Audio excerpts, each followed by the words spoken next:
মানুষের জীবনে কোনো না কোনো কিছু ধোঁকা আফসোস থেকেই যায়। আপনি একটা মেয়েকে মন থেকে ভালোবাসবেন, মন থেকে চাইবেন, তাকে বিশ্বাস করবেন, এই বিশ্বাসের মর্যাদা দিতে পারেন।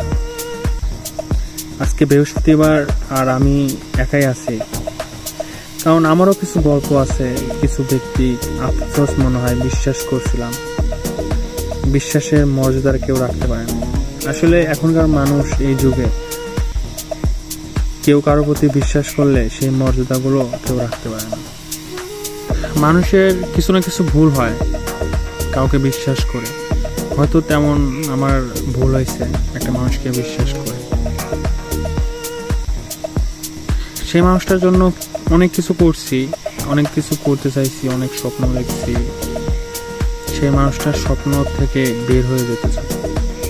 কি আর করা, জোর করে তো কাউকে পাওয়া যায় না, জোর করে তো কারোর মন পাওয়া যায় না, বিশ্বাস করানো যায় না, করাতেও চায় না।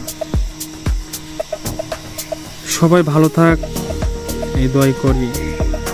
চাই নাই, তবে বললাম এই জন্য, কারণ এই ভিডিওটা আমি যখন দেখব তখন এই কথাটা মনে হবে, মানুষ তো ভুল একবারই করে, সেই ভুলটা দ্বিতীয়বার যাতে না হয়, এই জন্য ভিডিওটা করা। যেটা আর তার ব্যাপারে আমি কোনো কিছু বলতে চাই না। সে খুশি থাকলে বড় ভালো, সবাই খুশি থাকবে।